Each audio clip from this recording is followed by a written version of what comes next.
आता जे सगळं आर्ग्युमेंट सुरू झालेलं आहे त्याच्यामध्ये साळवेंनी हा महत्त्वाचा मुद्दा मांडलेला आहे की आमचं हे पक्षातल्या एकूण नेतृत्वावरती आम्ही प्रश्न उपस्थित केलेले आहे, आम्ही पक्ष सोडलेला नाही आहे, त्याच्यामुळे आम्हाला पक्षांतर बंदी कायदा हा लागू होत नाही। त्याचबरोबर आम्ही अशी मागणी करतोय की पक्ष नेतृत्वामध्ये बदल केला जावा। कोर्टाने त्यांना हा सवाल विचारलाय की मग तुम्ही निवडणूक आयोगाकडे का गेलेले आहात, तुमचा जर नेतृत्वावरती एवढा फक्त प्रश्न होता आणि त्याच्यामध्ये बदल तुम्ही मागत होता तर, आणि त्याच्यावरती उत्तर देताना त्यांनी म्हणलंय की मुख्यमंत्र्यांच्या राजीनाम्यानंतर ज्या काही राजकीय घडामोडी झालेल्या आहेत आणि त्याच्यामध्ये आता महापालिकांच्या BMCची निवडणूक आता लवकरच होणार आहे, होऊ घातलेली आहे।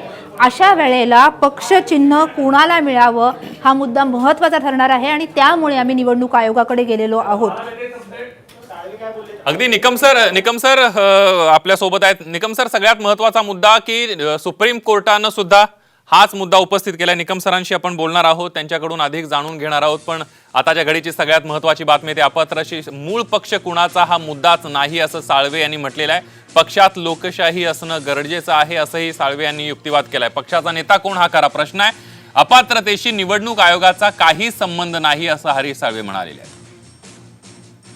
आपण बघतोय सुप्रीम कोर्टामध्ये युक्तिवाद सुरू आहे, दोन्ही पक्षकारांकडून युक्तिवाद सुरू आहे। कोर्टाचा शिंदे गटाला सवाल कोर्टाने उपस्थित केलेला आहे, सदस्यत्व सोडलेल्यांना पक्षांतरबंदी कायदा लागू आहे। शिंदे गटाकडून हरीश साळवेंनी युक्तिवाद केलेला आहे। मात्र तुम्ही निवडणूक आयोगाकडे का गेलात अशा प्रकारचा सवाल कोर्टाने शिंदे गटाला उपस्थित केलेला आहे, कारण शिंदे गटानं आतापर्यंत आम्ही पक्ष सोडलेला नाही अशा प्रकारचा युक्तिवाद केलाय। पुन्हा एकदा जाऊयात, प्राची कुलकर्णी आपल्या सोबत आहेत। प्राची, काय अपडेट्स आणि महत्त्वाचे युक्तिवाद?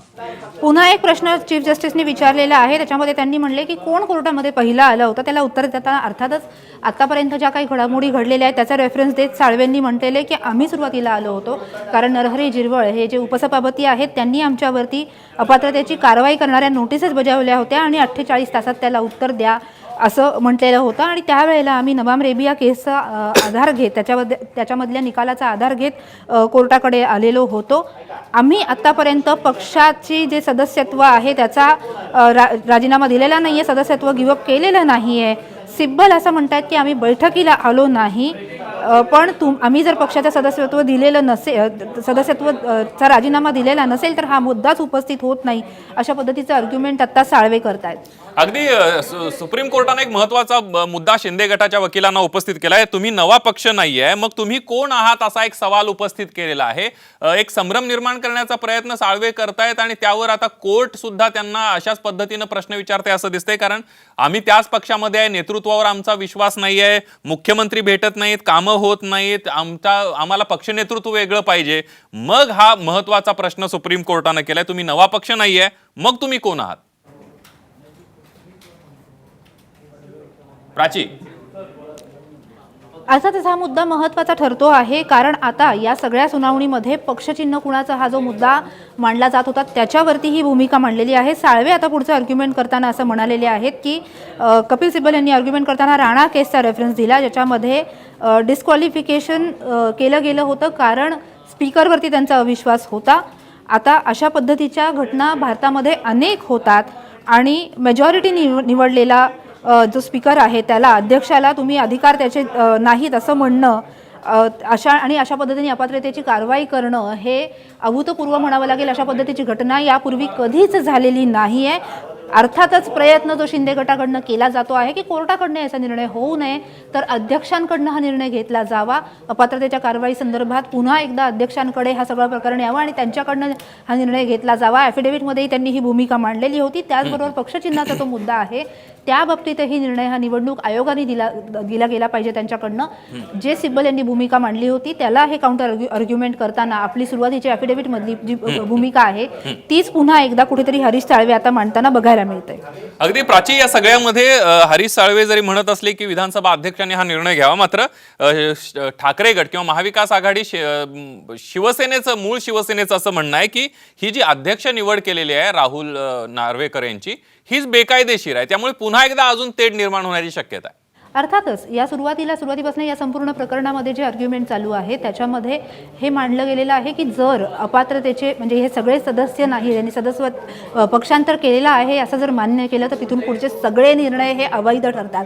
कोर्टाने म्हणलेले की हे गृहीत आहे की जर तुम्ही पक्ष सोडलेला आहे आणि तुमच्यावरती अपात्रतेची कारवाई होते आहे हे मान्य केलं, तुम्ही पक्षांतर केलेलं आहे, कुठल्याही पक्षामध्ये मर्जर केलेलं नाही असं असलं तर सुरुवातीपासूनच्या तुमच्या सगळ्या कारवाया बेकायदेशीर ठरतील. त्याच्यामध्ये अर्थातच सरकार स्थापन झालं इथपासून ते सरकारने आता जे निर्णय घेतलेले आहेत अगदी अध्यक्षपदाची निवड, बहुमत ठराव या सगळ्या गोष्टी या त्या दृष्टिकोनातून बेकायदेशीर ठरतील आणि त्यामुळे सरकारच्या अस्तित्वावरतीच प्रश्नचिन्ह निर्माण होऊ शकतं आणि त्याचमुळे आता हे आर्ग्युमेंट केलं जातं आहे साळवे यांच्याकडनं.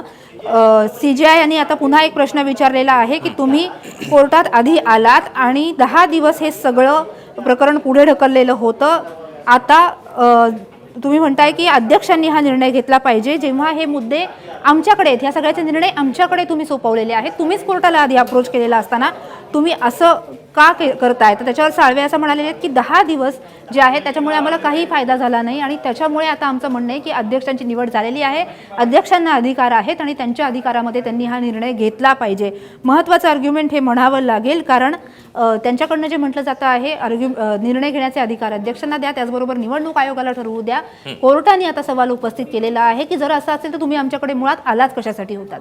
अगदी प्राची, या सगळ्यामध्ये नरहरी झिरवळ जे उपाध्यक्ष होते त्यांनी काढलेली नोटीस आणि त्यानंतर त्यांच्यावर मांडला गेलेला अविश्वास ठराव जो अनोळखी ईमेलवरून आल्याचा दावा शिवसेनेनं केलेला आहे किंवा नरहरी झिरवळ यांनी सुद्धा केलेला आहे, त्यामुळे त्यावर किंवा त्या अविश्वासाचा ठराव मांडला गेला, नरहरी झिरवळ यांनी काढलेल्या सगळ्या नोटीसी यावर सुद्धा खलबतं होण्याची शक्यता आहे. एक महत्त्वाचं अपडेट आता आलेलं आहे. चीफ जस्टिसनी पुन्हा एकदा प्रश्न विचारलेला आहे आणि त्याच्यामध्ये त्यांनी म्हटले की राज्यपालांनी अशा पद्धतीने एका गटाला विश्वासदर्शक ठराव सिद्ध करण्यासाठी बोलवणं याचा काही परिणाम होऊ शकत नाही असं तुम्ही म्हणताय का, त्याचे दूरगामी परिणाम होणार नाहीत, ते इन्फ्रुक्टच असतील असं तुम्ही म्हणताय का. तर याच्यामध्ये साळवे असं म्हणलेले आहेत की आम्ही असं म्हणत नाही आहोत, ह्या सगळ्या गोष्टींना त्याचा गैरअर्थ काढला जातो आहे आणि त्या पद्धतीने याचा अर्थ काढून आर्ग्युमेंट केलं जातं आहे ठाकरे गटाकडनं. आम्ही कोणीही आमच्या सदस्यत्वाचा राजीनामा दिलेला नाही, आमचं सदस्यत्व गिवअप केलेलं नाही आणि त्याच्यामुळे फक्त 10 दिवसांचा आम्हाला काही फायदा झाला नाही, त्यावेळेला हा निर्णय होणं महत्त्वाचं होतं आणि त्यामुळे आम्ही आता पुन्हा कोर्टाच्या ऐवजी अध्यक्ष ज्यांची निवड झालेली आहे त्यांच्याकडे असं याचा निर्णय सोपवला जावा अशी मागणी करतोय. पण CJI यांचा हा प्रश्न महत्त्वाचा म्हणावा लागेल कारण राज्यपालांच्या एकूण भूमिकेवरती प्रश्न उपस्थित केला जात होता आणि आता याच बाबतीमध्ये CJI यांनी सवाल उपस्थित केलेला आहे. अगदी या 10 दिवसांचा आपल्याला काही उपयोग झाला नाही शिंदे गटाचे वकील हरीश साळवे म्हणत असले तरी मागच्या सुनावणीच्या वेळेला प्राची शिंदे गटाचे वकील हरीश साळवे यांनी वेळ वाढवून द्यावा अशा प्रकारची मागणी केली होती. अर्थातच ह्या मागणीचा सुद्धा या संपूर्ण आर्ग्युमेंटमध्ये विचार केला जाणारच आहे. पण आता नीरज किशन कौशल म्हणजे साळवे यांचं आर्ग्युमेंट संपलेलं आहे आणि नीरज किशन कौल हे शिंदे गटाच्या वतीने त्यांची भूमिका मांडतायत. त्याच्यामध्ये CJI पुन्हा एकदा त्यांनी ह्याचा उल्लेख केलेला आहे की तुम्ही इथे आला होतात, तुम्ही आमच्याकडे आलेले होतात याचा निर्णय घेण्यासाठी. वारंवार कोर्टाकडनं ही म्हटलं जातं आहे की तुम्ही आम्हाला अप्रोच केलेला आहे आणि आता तुम्ही वेगळी भूमिका का मांडताय. प्रतिज्ञापत्रात जी बाजू मांडली गेलेली आहे त्याच्यावरती वारंवार कोर्ट प्रश्न उपस्थित करताय. पिटिशन कर्नाटकाच्या निकालाच्या कॉन्ट्राडिक्टरी ही पिटिशन असताना तुम्ही हायकोर्टाच्या कडे जायला हवं होतं असंही आता चीफ जस्टिस यांनी म्हणलेलं आहे आणि असं असताना तुम्ही आमच्याकडे का आलेले आहात, तुम्ही आधी आलात आणि त्यामुळे आता तुम्ही वेगळी भूमिका का मांडता, हा दुसऱ्यांदा प्रश्न चीफ जस्टिसकडनं विचारला गेलेला आहे. अगदी प्राची, हरीश साळवेंनी असाही मुद्दा मांडलाय की विधानसभा अध्यक्ष बहुमताने निवडून आलेले आहेत, त्यांना निर्णय घेण्याचा अधिकार द्यावा किंवा त्याबद्दलचा निर्णय त्यांनी घ्यायला हवा. मात्र हे विधानसभा अध्यक्ष राहुल नार्वेकर हेच बेकायदेशीररित्या निवडून आलेले आहेत. 2000 म्हणजे एकूण 16 आमदारांचा मुद्दा सुप्रीम कोर्टामध्ये असताना इकडे निवड करण्यात आली आणि त्यामुळे पुन्हा गुंतागुंत होताना दिसते या सगळ्या प्रकरणामध्ये. अर्थातच गुंतागुंत हे होणार आहे पण हा निकालही महत्त्वाचा ठरणार आहे कारण विधानसभा अध्यक्षांची निवड ही नंतर झालेली आहे, बहुमत ठराव झालेला आहे. राज्यपालांनी अशा पद्धतीने सरकार स्थापनेसाठी बोलावणं, शपथविधी होणं या सगळ्याच गोष्टींवरती सिब्बल यांनी त्यांच्या आर्ग्युमेंटमध्ये प्रश्न उपस्थित केलेला होता आणि सिब्बल यांनी असं म्हटलं होतं की जर ज्या पद्धतीने यांनी वेगळा आम्ही गट शिवसेनेतलाच आहोत ही भूमिका वारंवार ते मांडताना दिसत आहेत ती भूमिका जर मान्य केली नाही आणि ते जर ज्या पद्धतीने ही कार्यवाही केली जाते आहे हे जर आपण मान्य केलं तर डिस्क्वालिफिकेशनला ते पात्र होतात आणि त्यामुळे मागच्या सगळ्या पूर्वलक्षी प्रभावाने पुढचे सगळेच निर्णय हे बेकायदेशीर ठरणार आहेत आणि त्याच पार्श्वभूमीवरती आता हे आर्ग्युमेंट केलं जातं आहे. आता CJIने या सगळ्या प्रकरणामध्ये महत्त्वाचं अपडेट आपल्याला म्हणावं लागेल. CJIने आता म्हणलेलं आहे की आम्हाला या बाबतीत निर्णय घेऊ द्या. या बाबतीत जर अध्यक्षांनी निर्णय घेतला तर त्या बाबतीत तुम्ही पुन्हा एकदा चॅलेंज करू शकता, पण आत्ता let us decide the issue after the speakers decision you can challenge. स्पीकरने या बाबतीत जर काही वेगळा निर्णय घेतला तर तुम्ही चॅलेंज करू शकता, पण आत्ता आम्हाला या बाबतीतला निर्णय घेऊ द्या. म्हणजे जी भूमिका मांडली जात होती, प्रतिज्ञापत्रातही मांडली होती किंवा साळवेंनी आर्ग्युमेंटमधनंही मांडली होती, ती कुठेतरी कोर्टाने आत्ता मान्य केलेलं नाही आहे.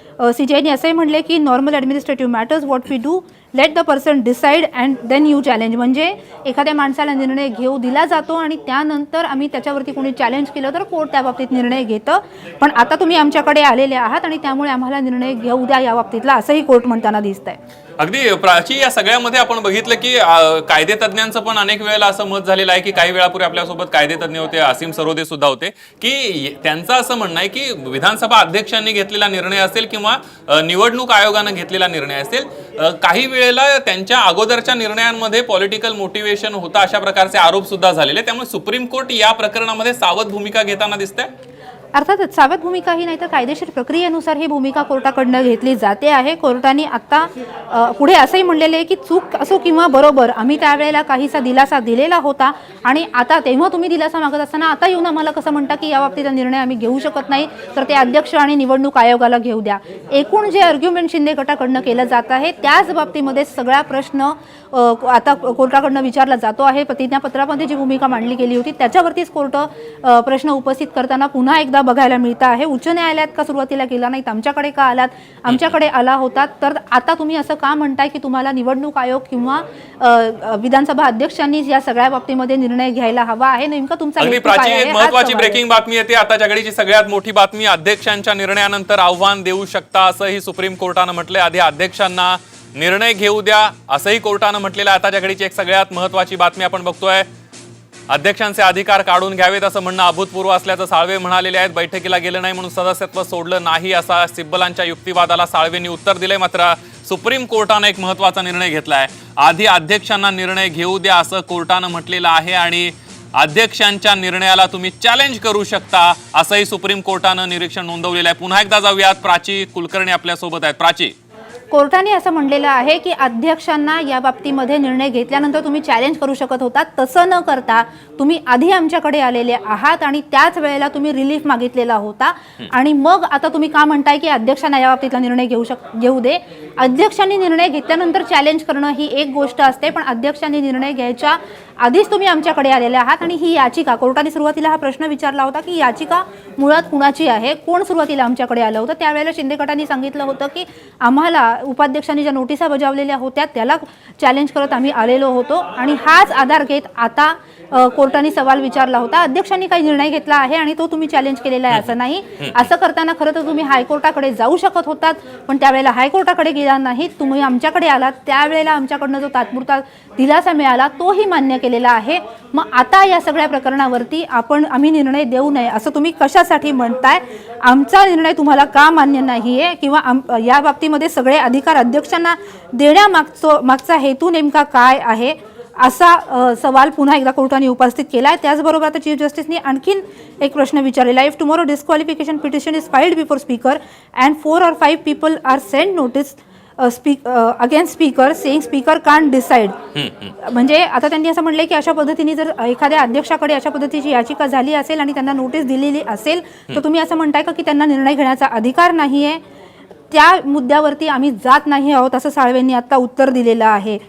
त्यांनी असं म्हणले की आत्ता फक्त मी कायद्याच्या आधारे आम्ही आमच्या पक्षातनं बाहेर पडलेलो नाहीये, आम्ही पक्षातनं बाहेर पडलेलं नसल्यामुळे पक्षांतर केलेलं नाहीये आणि त्यामुळे पक्षांतर बंदी कायदा आम्हाला लागू होत नाही आणि म्हणून आमच्यावरती अपात्रतेची कारवाई होऊ शकत नाही एवढाच मुद्दा मांडतो आहे. पण वारंवार कोर्टाकडनं हा जो मुद्दा मांडला जातो आहे की तुम्ही आमच्याकडे आलेले आहात आणि आता तुम्ही का म्हणताय की तुम्हाला आम्ही आधी या बाबतीत निर्णय घेऊ नये, तर त्याचा अध्यक्षांना अधिकार दिला जावा, हा सवाल विचारला जाणं हे संपूर्ण अगदी. निकालाच्या दृष्टिकोनातून महत्त्वाचं अगदी म्हणावं प्राची, लागेल. म्हणजे कुठेतरी शिंदे गटानं जे मागणी केली होती प्रतिज्ञापत्राद्वारे काल, की निवडणूक आयोगाकडे हा चिन्ह आणि पक्षासंदर्भातला निर्णय घ्यावा आणि डिस्क्वालिफिकेशनचा जो निर्णय आहे तो विधानसभा अध्यक्षांनी घ्यावा, अप्रत्यक्षरित्या कोर्टाने कुठेतरी ही मागणी फेटाळून लावली असं म्हणता येईल? अजून फेटाळून लावली नाहीये. कोर्टाकडनं आर्ग्युमेंटच्या दरम्यान काही प्रश्न उपस्थित केले जात आहेत आणि मात्र हे प्रश्न महत्त्वाचे ठरणार आहेत. एकूण कोर्टाचा विचार काय दृष्टिकोनातनं केला जाऊ शकतो या निर्णयाच्या दृष्टिकोनातनं हा संपूर्ण आर्ग्युमेंट आणि हे सवाल हे महत्त्वाचे ठरणार आहेत. संपूर्ण प्रक्रियेदरम्यान जर काही प्रश्न असतील, ज्याचा गेल्या वेळेला गटनेतेच्या निवडीच्या अधिकाराच्या बाबतीत त्यांनी प्रश्न उपस्थित केलेला होता, तशाच पद्धतीने आत्ता सुद्धा कोर्टाकडनं हे सगळे सवाल उपस्थित केले जात आहेत. पण मुळात शिंदे गटाची जी भूमिका आहे, जसा तू आता उल्लेख केला की याचा निर्णय हा कोर्टाने घेऊ नये, तर ज्या कॉम्पिटंट अथॉरिटीज आहेत, म्हणजे याचाच अर्थ विधानसभा अध्यक्ष यांनी डिस्क्वालिफिकेशन अपात्रतेच्या बाबतीमध्ये निर्णय घ्यावा, तर पक्ष कुणाचा याचा निर्णय घेण्याचा अधिकार ज्याला ठाकरे गटाने अर्थातच विरोध केलेला आहे तो निवडणूक आयोगाला दिला गेला पाहिजे, ही जी भूमिका मांडलेली आहे त्याला आता कोर्ट त्याच्यावरती कुठेतरी प्रश्नचिन्ह उपस्थित करताना दिसतंय. थोडक्यात कोर्टाला एकूण या सगळ्या प्रक्रियेचा दूरगामी जो परिणाम होणार आहे, एकूण हे जजमेंट जे महत्त्वाचं ठरणार आहे त्या दृष्टिकोनातनं सुप्रीम कोर्टच याचा निकाल देईल आणि त्याच्यासाठी कदाचित कॉन्स्टिट्यूशन बेंचकडे ते रेफर करतायत का आत्ताच्या घटनात्मक पीठाकडे रेफर करायच्या ऐवजी हा निर्णय घेतला जातोय, हे पाहणं महत्त्वाचं ठरणार आहे. संदीप, अगदी शिंदे गटाकडून हरीश साळवेंनी एक महत्वाचा मुद्दा मांडलाय, तो म्हणजे अन्य घटनात्मक यंत्रणा बायपास करा. याचा अर्थ काय समजायचा प्राची?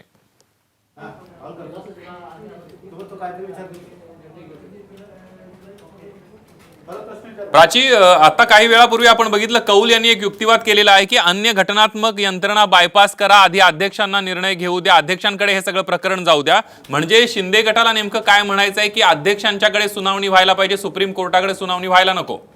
आता सुरुवातीपासून शिंदे गटाने जे प्रतिज्ञापत्र दाखल केलेलं आहे त्याच्यामध्येही त्यांनी हीच भूमिका मांडलेली आहे की या दोन्ही ज्या कॉम्पिटंट अथॉरिटी आहेत, म्हणजे अपात्रतेच्या कारवाई संदर्भात आता विधानसभा अध्यक्षांची निवड झालेली आहे आणि त्यामुळे त्या बाबतीचा निर्णय त्यांच्याकडे सोपवला जावा, तर दुसरी पक्ष कुणाचा हा जो महत्त्वाचा मुद्दा ठरणार आहे. आणि यामध्ये एक आर्ग्युमेंट म्हणजे आगामी महापालिकेच्या निवडणुका येऊ घातलेल्या आहेत आणि त्यामुळे पक्षचिन्ह कुणाला मिळणार हा मुद्दा क्रुशियल ठरू शकतो आणि त्यामुळे यावरचा निर्णय देणं महत्त्वाचं आहे, अशा पद्धतीची भूमिका त्यांच्याकडनं शिंदे गटाकडनं मांडली जात होती.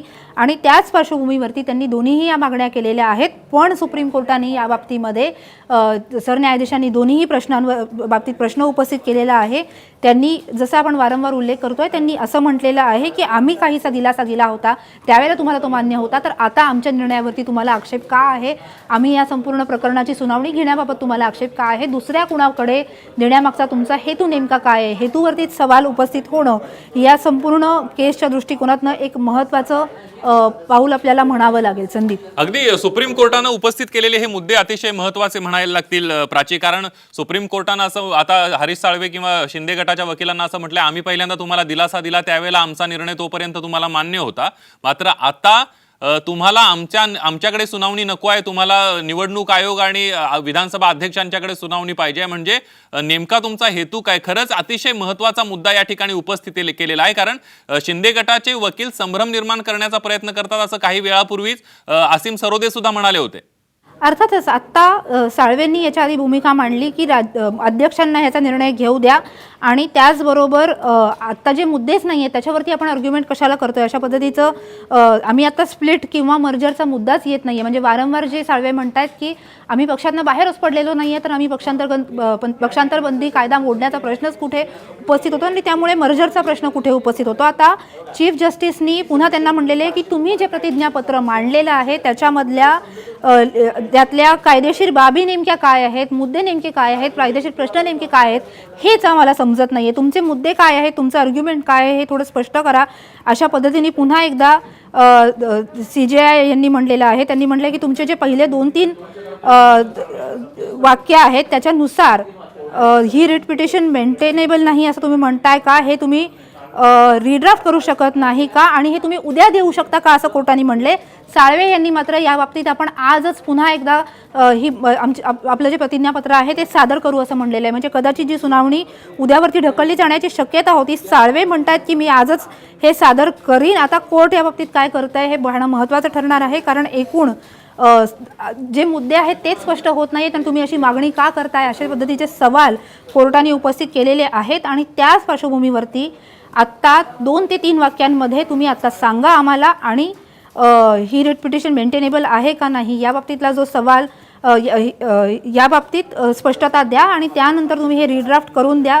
हवा असेल तर उद्यापर्यंतचा वेळ देतो असं कोर्ट म्हणतंय. साळवे मात्र म्हणलेले आहेत की आजच याच्यावरती माझं जे काही प्रतिज्ञापत्र आहे, मला जे काही मांडायचं आहे ते मी पुन्हा मांडेन.